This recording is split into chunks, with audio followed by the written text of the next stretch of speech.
akan berkhotbah hari ini dengan bentuk khotbah ekspositori. Haleluya. Kita buka firman Tuhan Kolose 1 ayat 15 sampai dengan 23. Dan ini sama-sama kita baca, tetapi jangan cepat-cepat. Intinya pelan tapi mengerti, ya. Kita baca judulnya Keutamaan Kristus. 1, 2, 3. Ia adalah gambar Allah yang tidak kelihatan, yang sulung lebih utama dari segala yang diciptakan. Karena di dalam Dialah telah diciptakan segala sesuatu, yang ada di sorga dan yang ada di bumi, yang kelihatan dan yang tidak kelihatan, baik singgasana maupun kerajaan, baik pemerintah maupun penguasa, segala sesuatu diciptakan oleh Dia dan untuk Dia. Ia adalah terlebih dahulu dari segala sesuatu dan segala sesuatu ada di dalam Dia. Ialah kepala tubuh, yaitu jemaat. Ialah yang sulung yang pertama bangkit dari antara orang mati, sehingga ia yang lebih utama dalam segala sesuatu. Karena seluruh kepenuhan Allah berkenan di dalam Dia. Dan kita ulangi nomor ayat 20. Dan oleh Dialah ia memperdamaikan segala sesuatu dengan dirinya, baik yang ada di bumi maupun yang ada di sorga, sesudah ia mengadakan perdamaian oleh darah salib Kristus. Juga kamu yang dahulu hidup jauh dari Allah dan yang memusuhinya dalam hati dan pikiran seperti yang nyata dari perbuatanmu yang jahat, sekarang perdamaikannya di dalam tubuh jasmani Kristus oleh kematiannya untuk menempatkan kamu kudus dan tak bercela dan tak bercacat di hadapannya. Sebab itu kamu harus bertekun dalam iman, tetap teguh dan tidak bergoncang, dan jangan mau digeser dari pengharapan Injil yang telah kamu dengar dan yang telah dikabarkan di seluruh alam di bawah langit, dan yang aku ini Paulus telah menjadi pelayannya. Haleluya. Berdamai dengan surga. Manusia berdamai dengan surga. Ya. Bumi diperdamaikan dengan surga. Kalau bukan Tuhan, tidak bisa yang melakukan itu. Kalau Yesus bukan Tuhan, kalau Dia hanya manusia biasa, tidak bisa melakukan ini. Firman ini dahsyat sekali, luar biasa. Ya. Ada beberapa poin dari firman yang kita sudah dengar dari Kolose 1 ayat 15 sampai 23 ini, ya. Yang pertama dalam ayat 15 sampai dengan 16 dikatakan Tuhan Yesus gambaran Allah, dan di dalam Yesus diciptakan segala sesuatu yang ada di surga dan yang ada di bumi oleh Dia dan untuk Dia. Ya. Tuhan Yesus gambaran Allah, dan di dalam Yesus diciptakan segala sesuatu yang ada di sorga dan yang ada di bumi oleh Dia dan untuk Dia. Sebagai Tuhan. Dan Tuhan Yesus itu sebelum penciptaan sudah ada. Bukan sekonyong-konyong Dia ada. Sebelum penciptaan dan waktu penciptaan, Tuhan Yesus itu sudah ada. Kita sudah sering mendengarkan ini. Tetapi harus diulangi untuk meletakkan dasar iman percaya kita bahwa Dia yang memperdamaikan bumi dengan surga.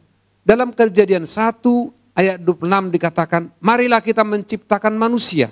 Kita di sini adalah ada Allah, Yesus dan Roh Kudus. Supaya segambar dengan kita. Supaya mereka menguasai ikan-ikan di udara dan bumi. Benar enggak? Nah, kita tes sedikit ingatannya. Supaya mereka menguasai ikan-ikan di laut, bukan di udara. Opung langsung tanggap. Pernah jadi guru kan gitu ya. Supaya mereka menguasai ikan-ikan di laut dan burung-burung di udara dan segala ternak dikuasai. Baiklah kita. Maka ini ditegaskan oleh Rasul Paulus kepada jemaat di Kolose bahwa Yesus itu telah ada sebelum penciptaan dan pada waktu penciptaan tidak dia sekonyong-konyong ada. Memang demikianlah Tuhan kita Yesus Kristus. Coba kita daratkan dengan Kolose 1 ayat 16 abad bacaan kita tadi ya. Kolose 1 ayat 16. Demikian firman Tuhan, karena di dalam Dialah telah diciptakan segala sesuatu. Ya, di dalam Yesus diciptakan segala sesuatu yang ada di sorga dan yang ada di bumi. Yang kelihatan dan yang tidak kelihatan. Baik singgasana maupun kerajaan. Baik pemerintah maupun penguasa. Segala sesuatu diciptakan oleh Dia dan untuk Dia. Artinya apa? Ya.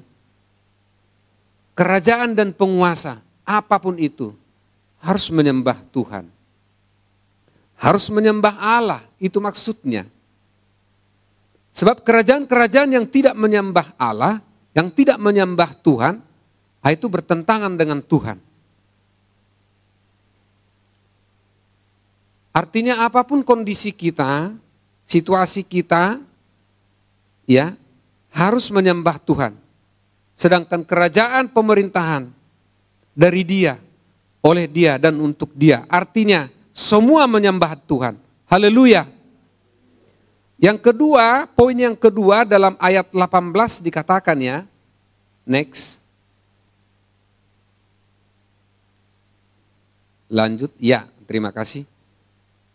Tuhan Yesus kepala jemaat yang sulung bangkit dari antara orang mati. Ya. Yang sulung bangkit dari antara orang mati. Yang ketiga, karena seluruh kepenuhan Allah ada dalam Tuhan Yesus. Kenapa dia bangkit dari antara orang mati? Itu menjadi pertanyaannya. Ya. Kenapa bisa dia bangkit dari antara orang mati? Dijawab oleh ayat 19, karena seluruh kepenuhan Allah ada dalam Tuhan Yesus Kristus. Luar biasa Tuhan yang kita sembah. Jadi kalau ada masih orang ragu dengan Tuhan Yesus, ya keraguannya hari ini dihentikan. Ya, seluruh kepenuhan Allah ada di dalam Tuhan Yesus. Itu sebabnya dia menjadi Tuhan. Itu sebabnya dia memperdamaikan bumi dan surga. Memperdamaikan saya, memperdamaikan kita dengan surga. Saudara-saudara, luar biasa pengikutan kita akan Tuhan. Yang keempat, Tuhan Yesus yang memperdamaikan segala sesuatu dengan dirinya yang ada di bumi dan yang di sorga dengan darah salib Kristus. Coba kita buka ayat 20 ya. Ayat 20. Demikian firman Tuhan.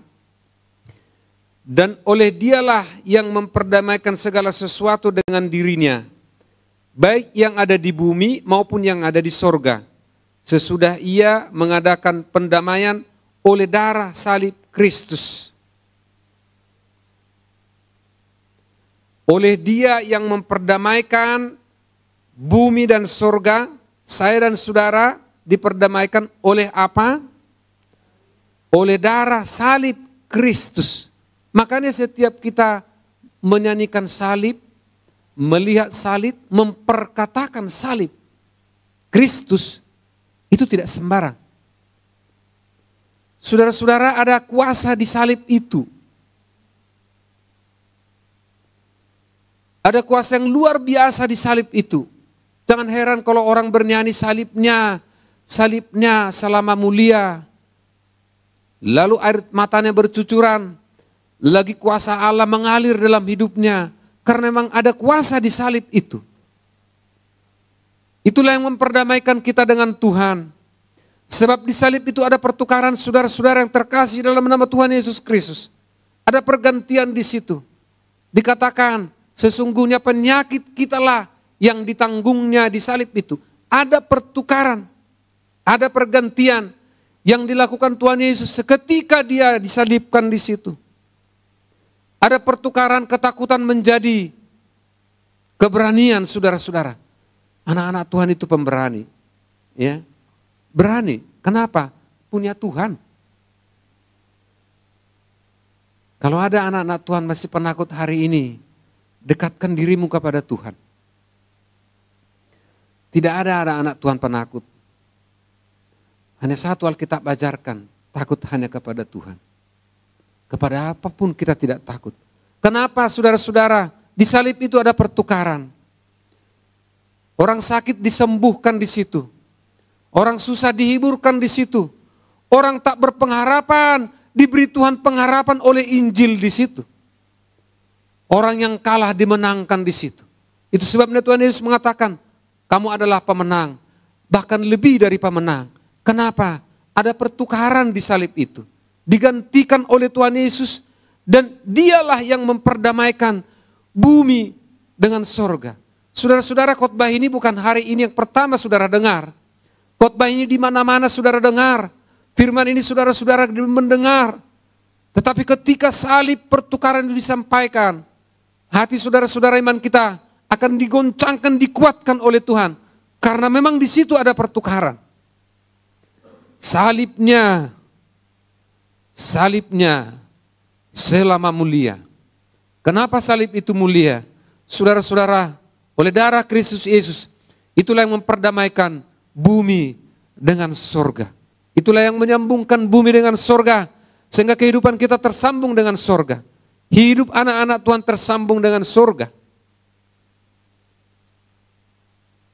Maka kita berdoa, Tuhan berikan berkat-berkat-Mu yang terbaik dari sorga kepada kami, kepada umat-umat-Mu ini.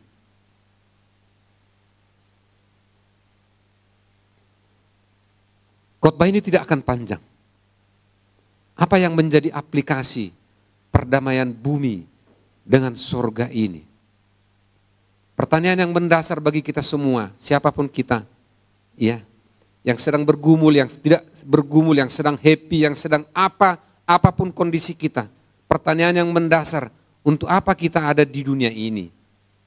Apa tujuan hidup kita?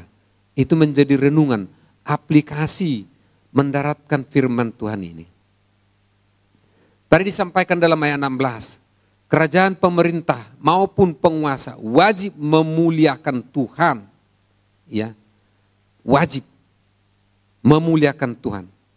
Artinya selaraskan tujuan hidup kita dengan Tuhan. Itu pertama, ya. Kalau kita ada di bumi ini, di planet ini, ada di tempat ini, ada di gereja ini, ada di rumah tangga, ada di pekerjaan, ada di bisnis, ataupun ada sedang berjuang menghadapi kehidupan ini, ya, selaraskan hidup kita dengan Tuhan. Itu yang dikehendaki Tuhan. Dan itu yang menjadi berkat bagi kita. Apa yang menjadi tujuan hidup kita? Tujuan hidup manusia harus dimulai dari Tuhan.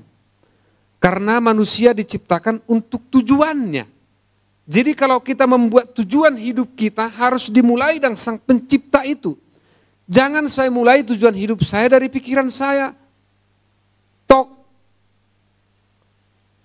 Harus kita mulai dari Pencipta itu. Untuk apa aku diciptakan? Untuk apa kita diciptakan? Jadi kita harus bertanya kepada Tuhan. Tuhan, apa tujuan hidupku yang Engkau kehendaki? Sebab orang-orang yang mulai tujuan hidupnya dari dirinya sendiri, saya melihat dia akan terbentur.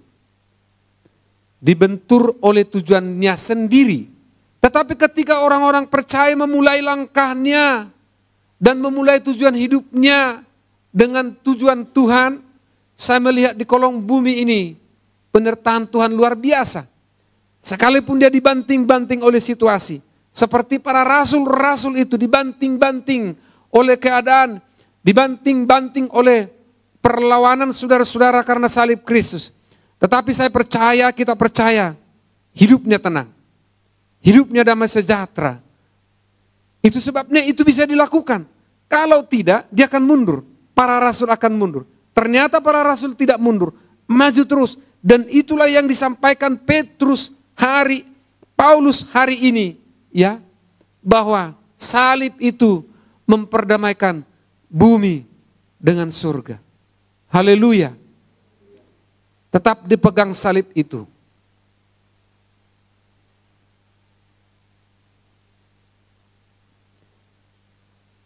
Jangan bergeser dari salib itu.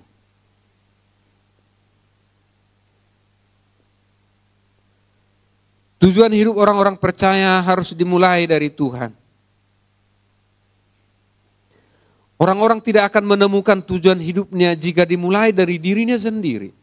Camkan ini baik-baik, kita dengarkan ini baik-baik. Selama seminggu ini saya diberkati firman ini, saya baca berulang-ulang, saya baca berkali-kali. Saya diberkati Tuhan. Ya. Sebab firman Tuhan itu kalau dibaca berulang-ulang, itu bukan seperti buku biasa. Kalau buku biasa kita baca sekali, kita akan tidak baca kedua kali karena kita sudah tahu. Tetapi firman Tuhan ketika kita baca berkali-kali ada kuasa di dalamnya. Memang firman Tuhan itu Allah Tuhan sendiri. Ada kuasa. Ya. Saya baca minggu ini beberapa kali saya enggak tahu. Baca terus. Firman yang sama, saudara-saudara, luar biasa kuasanya. Lalu Tuhan bertanya kepada kita, apa tujuan hidup kita di dunia ini? Kalau orang memulai tujuan hidupnya dari dirinya, dia tidak akan menemukan hidup yang sesungguhnya. Tetapi ketika kita memulai tujuan hidup kita, dimulai dari Sang Pencipta, maka itulah yang dikehendaki Tuhan. Kita ada di planet bumi ini. Kita ada di dunia ini. Itu ada di kerjaan kita, di usaha, di mana kita berada. Kita mulai dengan tujuan hidup yang diletakkan Tuhan di dalam hati kita. Saudara-saudara terkasih dalam nama Tuhan Yesus Kristus. Kita berdoa agar firman Tuhan ini tetap terngiang-ngiang dalam hati kita. Apa tujuan hidup kita?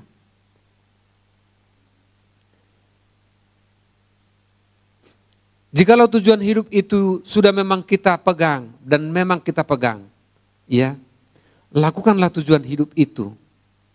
Orang-orang yang mempunyai tujuan atau visi tetapi tidak dilaksanakan, orang bijak mengatakan itu seperti tulang tanpa daging, keras. Orang yang sudah menemukan tujuan hidupnya, kalau Rasul Paulus mengatakan berlari-lari kepada tujuan untuk memperoleh panggilan surgawi, dan dia sudah dapat tujuan hidup itu tetapi tidak dilaksanakan, maka itu bagaikan manusia yang terdiri dari tulang saja tanpa otot, artinya keras. Dan orang yang melakukan sesuatu misi tanpa tujuan dari Allah, maka itu hanya sebagai otot tanpa tulang, lemah. Saudara-saudara yang terkasih dalam nama Tuhan Yesus Kristus, hari ini kita diberkati oleh firman Tuhan. Mari kita raih tujuan hidup kita dan lakukan tujuan hidup kita di muka bumi ini. Manusia harus membangun kehidupan di atas kebenaran kekal, artinya, ya. Kita bangun kehidupan kita di atas kebenaran kekal. Ada banyak orang membangun kehidupannya di atas motivasi-motivasi, motivator-motivator, ya. Itu bagus, bukan tidak bagus. Tetapi orang-orang yang membangun kehidupannya, bangunlah di atas kehidupan yang kekal, yaitu firman Tuhan, kebenaran firman Tuhan. Ayat 16 di atas menyampaikan 3 pemahaman dalam tujuan hidup manusia di dunia ini. Yang pertama, menemukan identitas, tujuannya melalui hubungannya dengan Yesus Kristus. Kalau kita menemukan tujuan hidup kita, itu kita bangun ketika kita sedang berhubungan dengan Tuhan Yesus. Memelihara hubungan dengan Tuhan Yesus, maka tujuan hidup itu akan tetap konsisten, tidak akan beralih. Yang kedua, Tuhan telah memikirkan kita jauh sebelum kita lahir. Ya, firman Tuhan mengatakan demikian, sebelum saudara-saudara lahir, Tuhan sudah ada di saudara-saudara sudah ada di hati Tuhan. Maka saya heran tadi pagi saya membaca kompas.com. Hari Kamis kemarin, ya, ada seorang mahasiswa yang terkemuka di Indonesia ini, ya, saya tidak sebutkan universitasnya. Lalu dia naik dari lantai 18, lalu dia meloncat. Sebelumnya dia berpesan di medianya, mohon maaf teman-teman, mohon maaf Bapak orang tuaku. Kalau dia sadar sebelum dia dilahirkan, sebelum manusia dilahirkan, telah terlebih dahulu dikandung hati Allah. Semua kita sebelum lahir di bumi ini, dikatakan firman Tuhan, sudah dikandung Allah di dalam hatinya. Anak-anak kita, cucu kita sudah dikandung Tuhan di hatinya. Sebelum dia lahir ke dunia ini, untuk apa? Untuk dirancang Tuhan, melakukan kehendak Tuhan. Bukan melakukan pikiran kita. Ini renungan kita yang semakin dalam. Untuk apa aku di dunia ini? Kalau dia mengerti tidak akan lemparkan dirinya dari lantai 18 sampai ke bawah. Dia masuk di perguruan tinggi yang luar biasa. Ada rancangan Tuhan untuk dia. Tetapi kenapa dia bunuh diri? Saudara-saudara, bersyukurlah kita kepada Tuhan. Firman Tuhan, kuasa Tuhan menetralkan hidup kita. Sekalipun kita dibanting-banting oleh situasi. Kita mengalami semua ini. Inilah yang saudara-saudara saksikan. Kepada saudara-saudara yang lain, kepada orang lain. Ketika engkau menginjil, ketika engkau di Komsel. Saksikan ketika engkau dibanting-banting situasi. Tetapi ada satu titik dibuat Tuhan dalam hidupmu. Di dalam hidup saya. Mengangkat harkat martabat kita. Memberi ketenangan dalam hidup kita. Itu pekerjaan Tuhan. Pekerjaan Roh Kudus tidak bisa dikerjakan oleh manusia.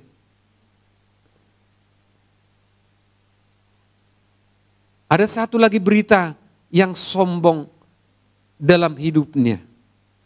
Kalau saudara-saudara dengar kapal Titanic, ya, masih ada filmnya itu. Kapal yang luar biasa, besar sekali, megah sekali, dirancang bisa menembus ombak apapun di seluruh bumi ini. Lalu sebelum berangkat, perancang kapal ini mengatakan, kapal ini akan aman terus, sekalipun Tuhan tidak bisa menenggelamkannya. Bermewah-mewah mereka di kapal ini dengan kesombongannya. Ya, luar biasa, orang-orang kaya, orang-orang hebat di situ. Tetapi belum sampai kapal itu di darat, kandas kapal besar ini di satu batu karang habis, lenyap. Kenapa? Terlalu sombong, tidak mengakui Tuhan. Adalah bahaya di muka bumi ini kalau tidak mengakui kekuasaan Tuhan. Adalah manusia yang sombong yang tidak menguasai kekuasaan Tuhan. Saudara-saudara, kita hanya bisa mengatakan kepada Tuhan, aku ini tanah liat Tuhan. Bentuklah aku sesuai dengan konsepmu Tuhan. Kita ini tanah liat. Tidak ada apa-apanya saudara-saudara. Tetapi ketika Tuhan membentuk kita umat-umatnya saudara-saudara, dibentuk sesuai dengan tujuannya, dan harus mau dibentuk. Saudara-saudara, dan kita semua akan menjadi alat yang dipakai Tuhan dengan caranya Tuhan. Percaya itu. Lakukan itu. Tidak hanya cita-cita, tetapi didaratkan saudara-saudara. Yang kedua, Tuhan telah memikirkan kita jauh sebelum kita lahir. Kita boleh saja memiliki karir. Boleh kita memilih karir. Boleh kita memilih pasangan hidup. Boleh kita memilih hobi apapun di dunia dan lain-lain. Tetapi kita tidak dapat memilih tujuan hidup kita sendiri di luar kehendak Tuhan. Silakan pilih apapun pilihanmu. Ya, silakan. Tetapi Tuhan berpesan hari ini kepada kita. Kita tidak boleh memilih tujuan hidup kita di luar Tuhan. Kita letakkanlah tujuan hidup kita ini sesuai dengan tujuan Tuhan. Yang ketiga, tujuan hidup kita jauh lebih besar dan menyangkut alam semesta yang dirancang Tuhan. Tuhan merancang kita dalam tujuan hidup kita ini jauh lebih besar. Bukankah Tuhan mengatakan, kuasailah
Semua orang ketika ibadah raya harus ada di gereja, saudara-saudara.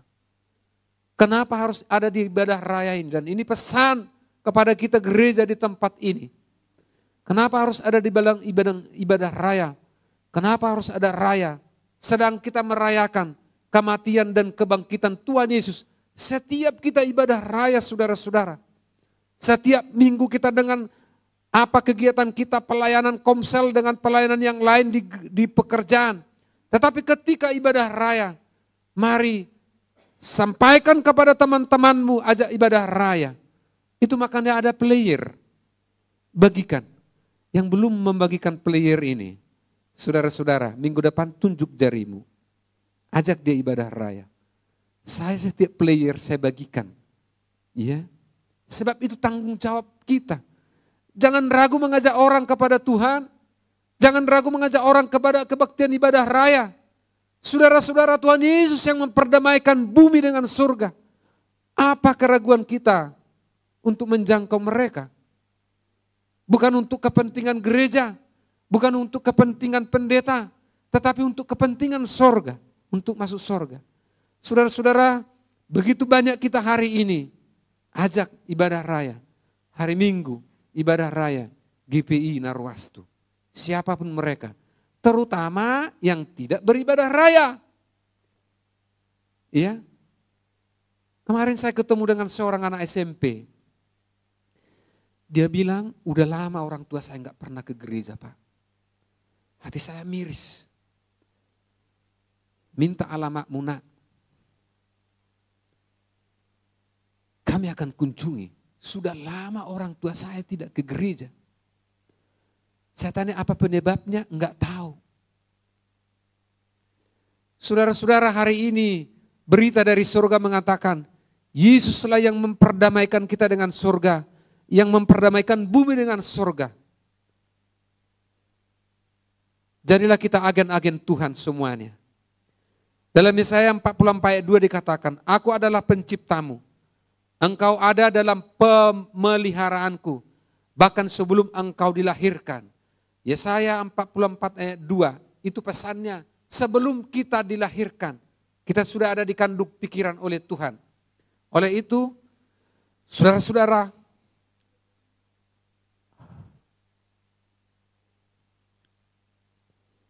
saudara-saudara yang mau pegang apapun tugas pelayanan, pegang dengan iman yang teguh. Berjalan dengan yakin, jangkau jiwa-jiwa, raih orang-orang yang jauh dari Tuhan. Sebab itu tugas kita di bumi ini. Dengan cara formal, dengan cara informal, dengan cara apapun. Ya, itu tugas kita di dunia ini. Saya tidak akan ditanya lagi suatu saat, dan Pak Pendeta wilayah kita tidak ditanya lagi di pengadilan. Sudahkah engkau sampaikan tugas jemaat itu, umat-umat itu dengan tegas? Hari ini dengan tegas.